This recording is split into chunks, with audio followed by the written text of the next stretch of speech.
점점점 식사가 맛있어져서 더 많이 먹게 되는 것 같습니다. 아무튼 이렇게 점심 먹고 좀 피곤하고 나른하고 좀 졸린데도 불구하고 이렇게 오후 예배까지 참석하신 여러분들을 주님의 이름으로 축복하고 환영합니다. 옆에 있는 사람이 잠깐 인사해 볼까요? 잘 오셨습니다. 잘 오신 옆에 사람에게 하면서 인사해 보겠습니다. 은혜 받고 갑시다.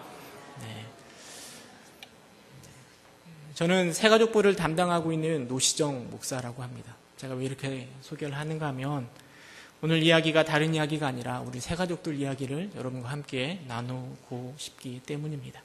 사실 제가 부평교회에 온 지 벌써 올해가 4년째거든요. 벌써 시간이 빠른 것 같아요. 엊그제 온 것 같은데 벌써 4년째입니다. 제가 이 교회에 와서 처음으로 새가족부를 담당했는데요. 사실 새가족부를 담당하면서 처음엔 조금 두려운 마음도 있었습니다. 말주변도 없고 또 사람들에게 잘 다가가지도 못하고 낯가림도 심한데 우리 새가족들을 잘 감당할 수 있을까 고민이 많았습니다. 근데 감사하게도 우리 귀한 우리 김희자 원사님이랑 우리 김효준 장로님이 너무 잘 섬겨주셔서 또 우리 부원들도 잘 섬겨주셔서 행복하게 우리 새가족부를 잘 감당하고 있습니다. 제가 2016년도에 새가족부를 섬기면서 정말 깜짝 놀란 게 있습니다. 이게 무엇인가 하면 우리 새가족들이 와도 너무 많이 온다는 겁니다. 2016년에 우리 새가족이 몇 명이 등록을 했는가 하면 무려 110명이 등록했습니다. 저희가 500명이 그때 좀 안 됐었거든요. 근데 110명이 등록했습니다. 저 굉장히 놀랐습니다. 왜냐하면 전에 있던 교회에 비하면 정말 어마어마하게 많은 숫자가 이렇게 오는 거거든요. 그리고 2017년도에는 91명, 그리고 작년에는 60명 해가지고 3년 동안 250명이 새가족으로 등록했습니다. 근데 제가 더 놀란 게 뭐냐면 많이 등록해서 놀라기도 했는데 더 놀란 게 뭐냐면 250명이나 등록했는데 이상하게 출석 인원의 숫자는 그대로라는 거예요.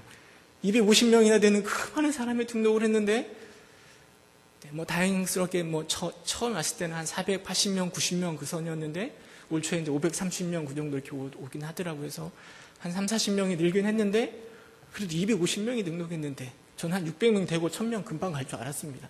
물론 숫자가 중요한 건 아니지만 왜 이렇게 숫자가 늘지 않을까 하는 조금 아쉬움이 있었는데요. 그 이유가 뭘까 곰곰이 생각해 보면 물론 여러 가지 이유들을 생각해 볼 수 있습니다. 많은 이유들이 있겠죠. 그러나 오늘 제가 여러분과 함께 나누고 싶은 건 다른 이유가 아니라 내 안에, 우리 안에 그 이유를 찾아보고 우리가 그렇다면 더 무엇을 더 잘하면 우리 새가족들 더 잘 감당할 수 있을까 고민해 보고자 합니다. 그래서 뽑은 제목이 무엇인가 하면 모든 성도가 새가족부다. 모든 성도가 새가족부다. 사실 이 제목은 저희가 이제 새가족 성경 공부할 때 쓰는 책이 있는데요. 김민정 목사님이 그 책을 쓰셨는데 그 목사님이 최근에 책을 냈는데 그 책 이름이 바로 이겁니다. 모든 성도가 바로 새가족부다. 제가 그 책을 많이 읽으면서 많이 은혜도 되고 공감이 되었기에 이 제목을 함께 은혜를 나누고자 합니다. 우리 교회도 새가족부라는 부서가 있는데요. 우리 김효중 장로님이 섬기고 있는 양육위원회 밑에 또 우리 김기자 원사님이 부장으로 섬기는 새가족부가 있습니다. 우리 부원들이 한 20명 정도 되고 있고요. 우리 부원들이 우리 교회에 등록한 사람들을 잘 섬겨주고 있습니다. 그러나 저는 그들 20명만 되는 사람이 새가족부가 아니라 우리 모든 성도가 새가족부다. 모든 성도가 새가족부여야 된다라는 생각을 가지고 함께 말씀을 나눴으면 합니다. 그렇다면 왜 우리 모든 성도가 새가족부가 되어야 하는 것일까요? 입양한 가정을 한번 생각해 보시기 바랍니다. 한 부부가 있는데요. 자녀가 3명입니다. 부부가 어느 날 결정하기를 우리 한 명 더 입양해서 아이를 키우자 이렇게 결정했습니다. 그리고 한 아이를 입양했습니다. 부모는 그 아이를 정말 사랑하고 잘 섬겨주었습니다. 그런데 그 부모의 사랑만으로 그 아이가 과연 행복했을까요? 물론 부모의 사랑은 정말 중요한 행복의 이유가 될 것입니다. 근데 그 부모가 아침에 아이들을 차려주고 다 맞벌이로 밖에 나간다면 이 입양된 아이는 누구랑 생활하는가 하면 나머지 3명의 아이와 함께 생활하는 것이죠. 나머지 3명의 아이와 함께 생활할 때 그 3명의 아이들이 입양된 아이를 어떻게 대해주는가, 이것이 바로 또한 입양된 아이가 어떻게 행복을 느낄 수 있는가에 지대한 영향을 미친다라는 것이죠. 그래서 교회로 그대로 적용해 보면 여러분 우리 교회도 새롭게 입양된 새가족들이 이렇게 들어옵니다.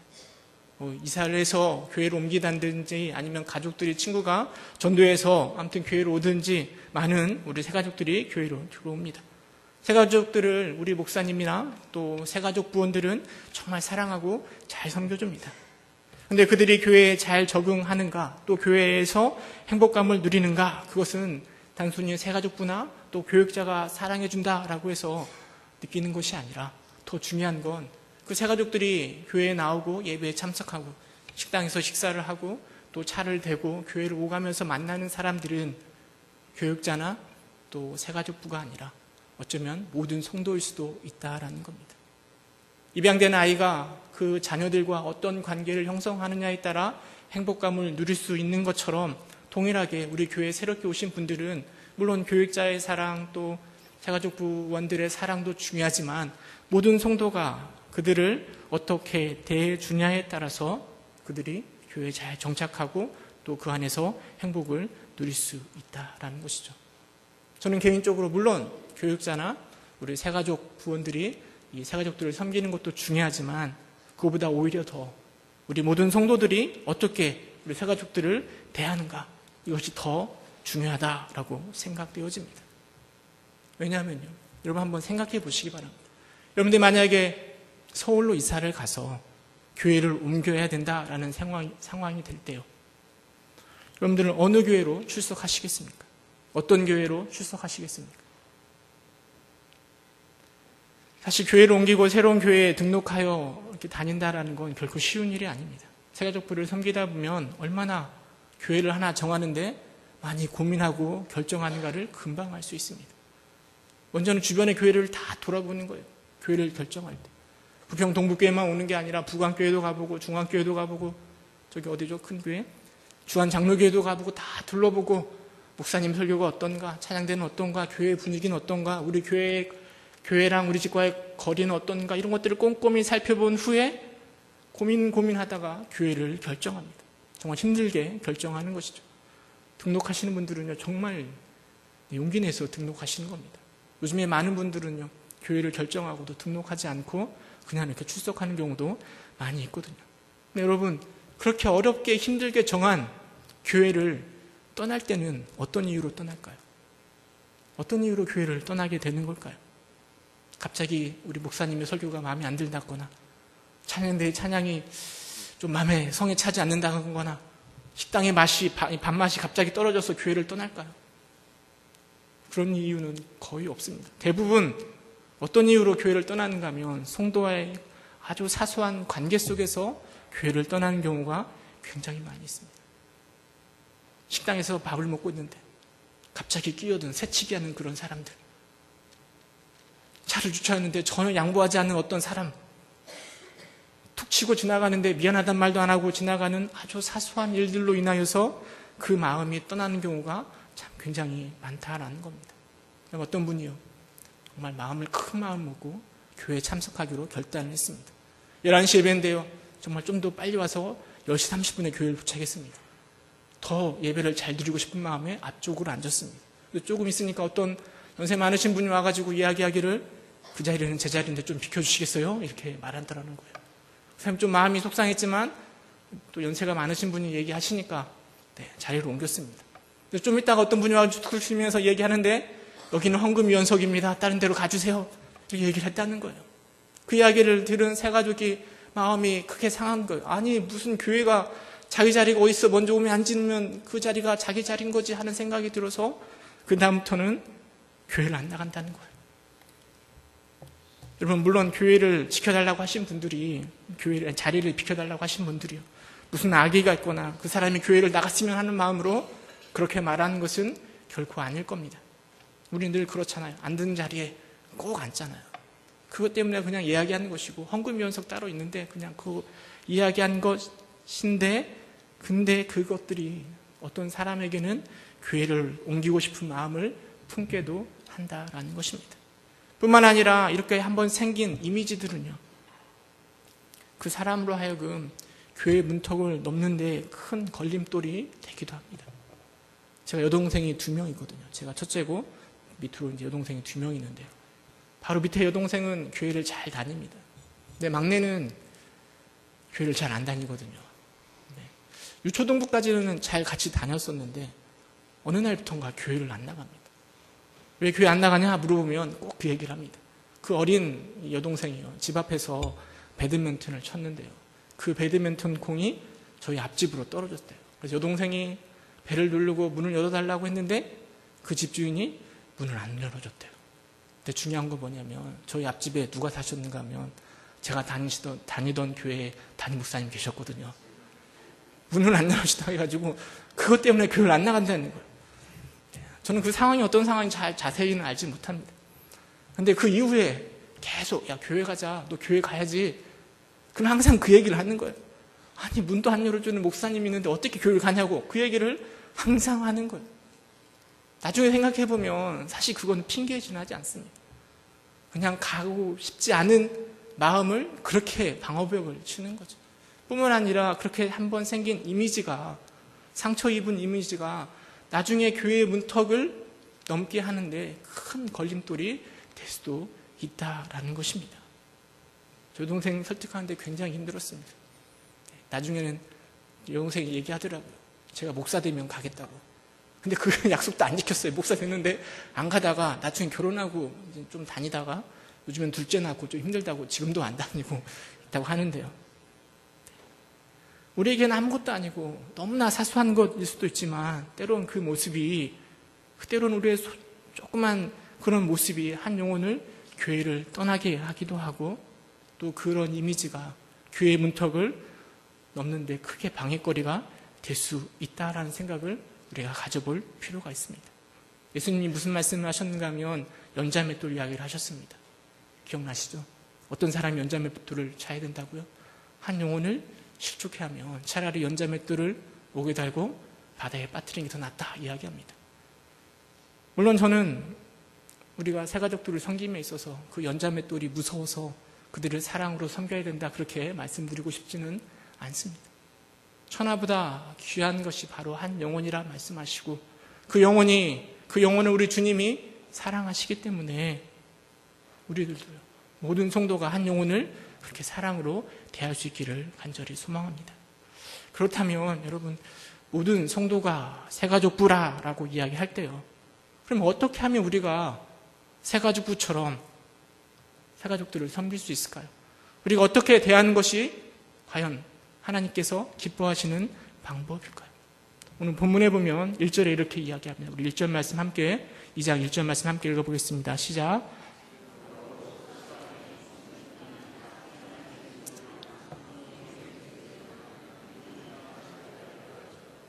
우리는 다 그리스도 안에서 함께 하는 자들입니다. 주님을 믿기 때문에 이 부평 동북교회로 이렇게 함께 모여 있습니다. 그리고 그 안에서 많은 일들이 있죠. 때로는 주 안에서 위로를 하기도 하고요, 때로는 권면을 하기도 하고요, 사랑의 무슨 교제를 이루기도 합니다. 제자 훈련도 있고요, 전도 부활 훈련도 있고요, 여러 가지 훈련들이 있습니다.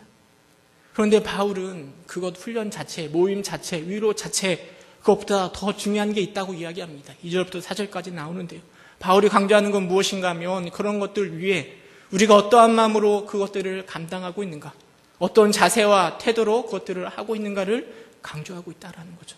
2절에 보면 이렇게 이야기합니다. 마음을 같이하여 같은 사랑을 가지고 뜻을 합하여 한 마음을 품어라고 이야기합니다. 무슨 일을 하든지 무슨 선한 일을 하든지 하나님이 기뻐하시는 일이든 그것들을 어떻게 하라고 하는가 하면 마음을 같이하여 같은 사랑을, 뜻을 합하여 한 마음으로 그것들을 하라라고 이야기합니다. 머리 대신 예수 그리스도를 중심으로 그를 사랑하는 마음으로, 동일한 마음으로 그 일들을 감당하라라는 것이죠. 모든 행함의 이유와 방법이 바로 예수님이 사랑하는 방법으로, 아니 우리가 예수님을 사랑하는 마음으로, 또 예수님이 우리를 사랑했던 방법으로 그런 일들을 감당하라라는 겁니다. 3절에 보면 이렇게 이야기합니다.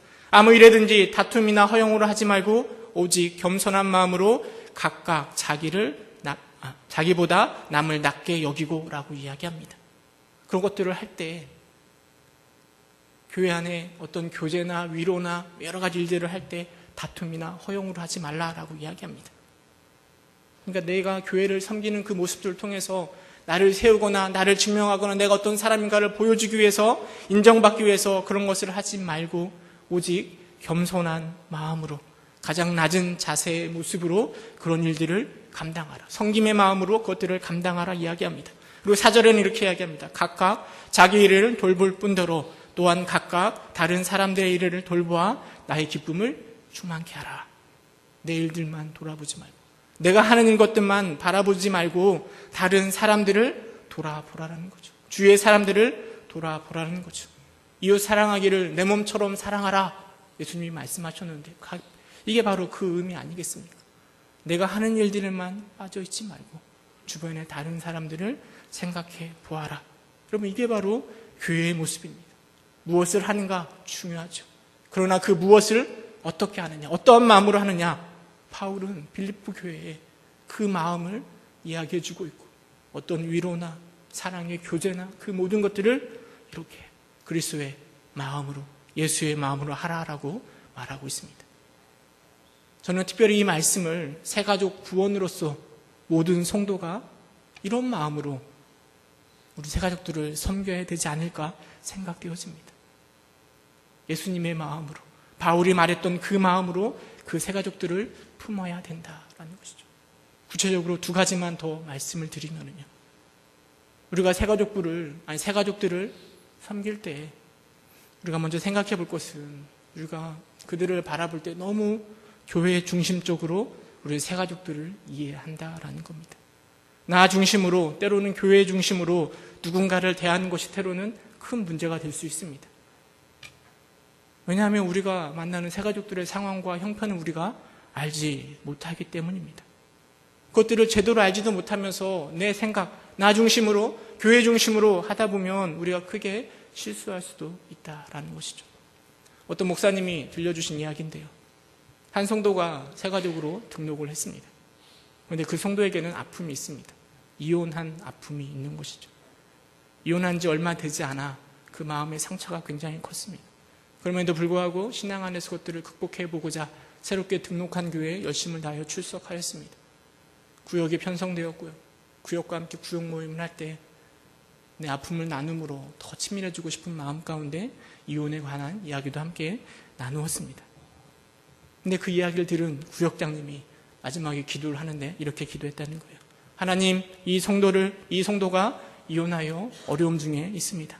하나님께서 좋은 사람 보내주시고 재혼하게 해주시고 새 가정 이루게 해주십시오. 이렇게 기도를 했다라는 겁니다. 근데 그 기도를 들은 새가족이 생각해 볼 때 그 기도가 너무 화가 나더라는 겁니다. 나는 아직 이혼의 상처가 아직 아물지도 않았고, 그리고 재혼할 마음은 추호도 없는데 그냥 단순히 나누고 싶고 위로받고 싶은 마음뿐이었는데 그렇게 기도하는 것이 너무 싫었다라는 거예요. 그래서 그 다음부터는 교회를 안 나갔죠. 교회를 안 나가니까 교육자가 찾아가서 물어봤답니다. 왜 교회 출석하지 않으십니까? 얘기했더니 그 새가족이 그 상황을 이야기하여서 교육자가 구역장에게 말했다는 거예요. 이런 상황이어서 이렇다더라, 이렇게 얘기를 했는데, 그런데 그 구역장이 뭐라고 반응을 하는가 하면, 나는 자기 생각하고 그렇게 기도해줬는데 왜 그걸 가지고 그렇게 반응을 보이느냐, 그럼 차라리 구역을 옮겨달라, 그렇게 말했다라는 겁니다. 물론 저는 그 상황 속에서 누가 옳고 그른가 그것들을 따지고 싶은 마음은 없습니다. 둘 다 아쉬움이 있죠. 그러나 우리가 생각해 볼 건, 우리가 그 새가족의 입장이 되기보다는 구역장의 위치에 놓일 확률이 훨씬 더 많으시잖아요. 그럼 구역장 입장에서 한번 생각해 보시기 바랍니다. 물론 구역장 입장에서 새가족에게 상처를 주고 싶은 마음으로 그런 기도를 한 것은 결코 아닐 겁니다. 새가족을 위하고 생각하는 마음으로 그렇게 하였을 것입니다. 근데 우리 구역장이 놓친 게 무엇인가 하면, 우리 새가족이 바라고 있는 게 무엇인가? 새가족 입장에서 생각하기보다는 내 입장에서 생각하고 있다라는 거죠. 여러분들은 어떤 선물을 받으실 때 가장 기분이 좋으십니까? 어떤 선물을 받기를 원하십니까? 뭐니 해도 머니가 최고죠. 네. 왜 돈이 가장 좋은가 하면, 그 돈을 가지고 내가 원하는 것을 살 수가 있잖아요. 내가 바라는 것들, 내가 갖고 싶은 것을 살 수가 있잖아요. 때로는 내가 바라지도 않는 선물을 받을 때는요, 이게 참 우리의 마음을 불편하기도 합니다. 어떤 사람이 저에게 헤어젤을 선물했다고 생각해 보십시오. 이거는 받은 것도 아니고 안 받은 것도 아닌 것 아니겠습니까? 네, 새가족을 대할 때도 마찬가지입니다. 물론 내가 주고 싶은 게 있습니다. 교회가 주고 싶은 것이 있을 수 있습니다. 그러나 과연 그것을 새가족들이 받고 싶어 하는가? 우리는 고민해 봐야 됩니다. 구역자 입장에서 이혼의 아픔을 재혼을 통해서 얼른 이겨냈으면 하는 바람이 있었겠지만, 그러나 새가족 입장에서는 그것이 아닐 수도 있다는 거죠. 그냥 위로해 주시고 기도해 주기를 바랬을 뿐인데요. 그것들을 우리가 캐치해내야 됩니다. 자, 이렇게 얘기를 하면 어떤 분들은 이렇게 이야기하기도 합니다. 아니, 저도 뭐라고 하고 기도해 줘도 뭐라고 하니까 힘들다. 그냥 차라리 무관심하고 모른 척하고 말지, 이렇게 이야기하기도 합니다. 사실 이게 바로 세상의 방식입니다. 괜히 나섰다가 오히려 어려움 당할까 나서지 말자, 그런 것들이 세상의 모습 아닙니까? 그것들을 막아보려고 무슨 선한 사마리아 법도 만들고 그런다라고 이야기하는데요. 어느샌가 우리 교회도 그렇게 닮아가고 있습니다. 같은 성도이고 같은 교회를 섬기고 있음에도 불구하고 점점점 더 무관심해집니다. 서로에게 상관하는 거 별로 좋아하지 않습니다. 새가족이 오면은요, 부담스럽습니다. 그들을 섬기고 그들에게 맞춰야 한다는 게 귀찮아집니다. 그래서 점점점 멀리 합니다.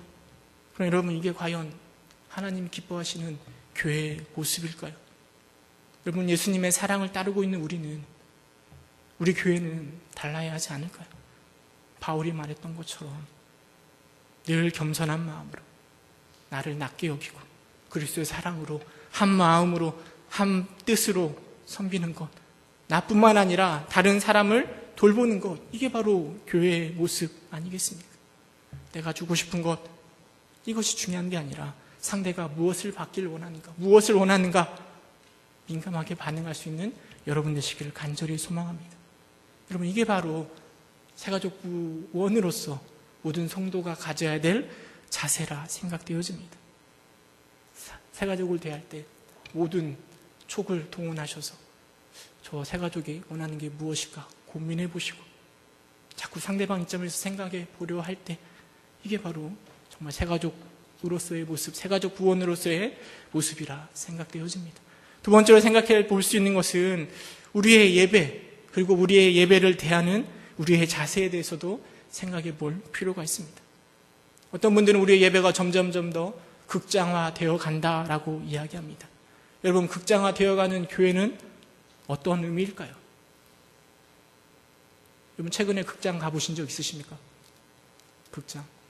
저는 하민이 하영이 낳고 나서 극장을 가본 기억이 거의 나지가 않습니다. 네. 한번 극장 갔을 때 여러분 한번 생각해 보시기 바랍니다. 그럼 혹시 그 극장에 가셨을 때 옆에 누가 앉았는지 혹시 기억하십니까? 극장 갔을 때, 영화 봤을 때 옆에 누가 앉았는지. 물론 우리랑 같이 가는 사람이 누군지는 기억이 날 겁니다. 그러나 나랑 같이 간 사람 말고 내 옆에 누가 앉았는지 우리는 그것들을 알 필요도, 신경 쓸 필요도 없는 거죠. 그냥 우리는 영화 보는 것에 집중하면 되고 그 옆에 있는 사람이 나를 방해하지 않으면 그만일 뿐입니다. 우리 예배가 극장화되어진다라는 게 바로 그런 의미 아니겠습니까? 여러분, 혹시 오늘 오전 예배 때 내 옆에 누가 앉은지 혹시 기억하십니까? 여러분 옆에 누가 앉으셨나요? 어느샌가 우리는 나랑 함께 예배하는 자에게 관심이 점점점 더 사라져가고 있습니다. 그냥 내가 예배에 참석해서 내가 은혜 받으면 되지, 그 정도에서만 만족하는 것 같습니다. 그래서 예배 참석할 때마다 우리 목사님이 은혜가 되는 말씀을 해야 되는데, 오늘은 목사님이 밥값을 잘 못하셨네, 이런 생각만 가지고 있으면 과연 그것이 하나님이 기뻐 받으시는 예배의 모습일까?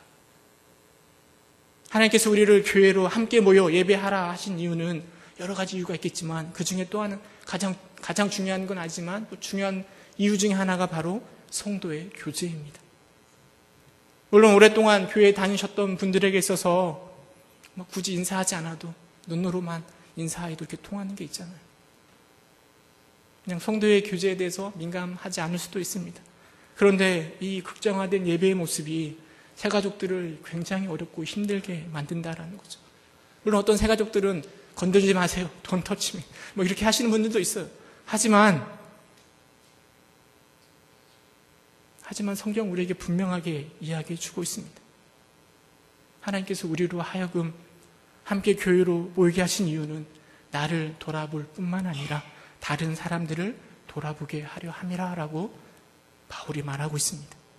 우리가 예수를 믿어 구원에 이르는 것은 정말 지극히 개인적인 이야기입니다. 내 믿음으로 구원에 이르는 것이죠. 그러나 우리가 함께 성장하고 자라나는 것은 또 다른 문제입니다. 함께 협력하여 끌어주고 이끌어주는 것, 그래서 그리스도의 장성한 분량에 이르게 하시려고 하나님께서 우리가 함께 모여 교회 공동체를 이루게 하셨고, 그리고 함께 예배에 동참하라 하셨다라는 것입니다. 여러분, 모든 성도가 새가족부라고 이야기할 때 제가 여러분에게 부탁드리고 싶은 것은 아주 거창한 것을 많이 하라는 것이 아닙니다. 새가족 입장에서 그들을 한 번 더 생각해 주시고, 그리고 또 한 가지는 새 사람이 있으면, 새 가족이 있으면 그들과 함께 인사 나누어 주시기를 바라는 것뿐입니다. 물론 이렇게 말하는 저도 사실 잘 못합니다. 제가 쑥스러움이 많아가지고 옆에 있는 사람에게 안녕하세요 인사하는 거 잘 못하거든요. 그리고 제가 목사다 보니까 어쩔 수 없이 이렇게 쫓아가서 이야기를 하긴 하는데요. 여러분, 제가 하는 인사는요, 영혼이 없는 게 아니라 늘 해야 되는 사람이잖아요. 제가 하면 하는 사람이 하는가 보구나, 감동이 없습니다. 근데 여러분, 연세 많으신 권사님이요, 옆에 있는 사람 보고 저는 누구누구 권사입니다, 만나서 반갑습니다, 은혜 받고 가세요, 이렇게 한마디 해주면 그게 바로 예배의 모습이 더 따뜻해지고 더 사랑이 넘쳐나게 한다는 겁니다. 모르는 사람 다 쫓아가서 인사하라는 얘기가 아니고요, 오전에 예배 딱 참석하셨을 때 옆에 있는 사람 보고 그냥 이렇게 인사해 주시고 은혜 많이 받으세요, 이 한마디가 그 새가족의 마음을 열게 해주고 교회 가운데 하나님이 나를 사랑하고 교회가 나를 사랑하고 있구나, 이렇게 느낄 수 있다는 겁니다. 옆에 사람에게 다시 한번 얘기해 볼까요? 한 주간 승리하세요. 한 주간 승리하십시오. 물론 알고 있지만, 다 아시는 분이지만 이렇게 인사해 주시고요. 새가족들이 있거든, 모르는 얼굴이 있거든, 옆에 있는 사람들에게만 그렇게 해주셔도 너무나 따뜻한 우리 교회가, 예배가 되지 않을까 생각되어집니다. 말씀을 맺도록 하겠습니다. 여러분, 우리 교회 안에 많은 일들이 있습니다. 예배도 있고 구역 모임도 있고 위로와 찬양이 있습니다. 여러 가지 모양으로 우리는 교회를 섬기기도 합니다. 그리고 우리 안에 새가족들도 있습니다. 그들을 대할 때, 그들과 함께 할 때 중요한 것은 우리가 어떤 자세로, 어떠한 태도로 그들을 대하는가 하는 것입니다. 새가족 입장에서 한 번만 더 생각해 주시고, 그리고 한 지체, 우리 한 몸 된 한 교회 안에 한 지체로서 그들에게 먼저 다가가셔서 인사해 주시길 바랍니다. 때로 한 사람을 위해서 우리가 그렇게까지 해야 되는가라고 생각할 수도 있습니다.